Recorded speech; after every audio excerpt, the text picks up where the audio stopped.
air slide! Full circle spin! With such super flying powers, Chinese dragons were often entrusted with carrying people's dreams and aspirations. They have been soaring freely between heaven and earth in the imagination of the Chinese for thousands of years. Being the ultimate auspicious creature, flying is an essential talent of the dragons. Cruising in the sky, a twist here and a turn there. Nothing beats the view from above. Unlocking the flying potential of dragons took some great creativity on the part of the ancients. Jade artifacts and bronzewares from 3,000 years ago showed an intimate relation between dragons and birds. Before taking off on their airborne adventures, dragons often found themselves appear alongside various species of birds. Over 1,000 years later, images of dragons went through some updates.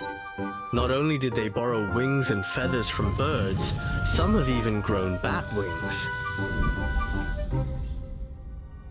Their appearances went through a myriad of changes, but their ability to fly remained a mandatory feature. We need to go back to ancient times for the details. In a 6,000-year-old tomb, images of a dragon and a tiger, plus the constellation Big Dipper, were formed with clamshells. They represent the ancients' imagination of the night sky. Later, similar celestial maps were also found on a wardrobe excavated from another ancient tomb. Though a bit pompous, such celestial maps were a necessity in people's lives back then.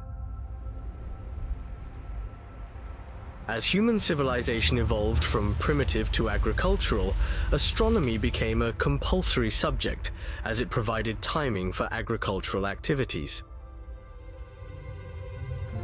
Ancient Chinese astronomy divided the starry sky near the equator into 4 palaces and 28 mansions. The 7 connected star mansions in the east were known as the Dragon Constellation. With a yearly flight cycle, the Dragon Constellation conveniently guided the agricultural activities.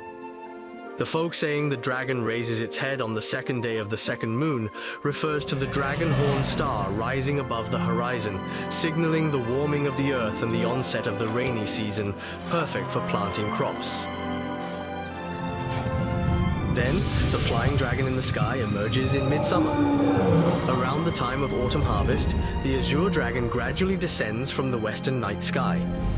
As for winter, the dragon constellation simply conceals itself. So ancients referred to the trajectory of the dragon constellation for farming guidance. Flying dragons also carry people's reverence for the universe as well as prayers for a special blessing. Here's an ancient painting with an enigmatic story attached to it. On this silk painting from 2,200 years ago, a giant dragon transforms into a dragon boat, carrying a man with his long robe flapping in the wind. Where is he headed? That remains a mystery. Another similar painting found in a tomb around the same time period depicted 2 dragons carrying the soul of the tomb's owner, traversing the mortal realm. In another contemporary painting, a dragon takes center stage with an unusual broad smile. Racing along with other mythical creatures, its job was to assist humans in ascending to the heavens.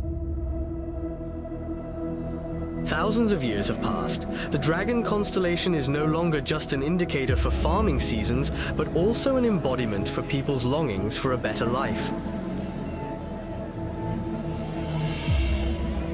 Now, since we are at it, a ride with the dragons, anybody?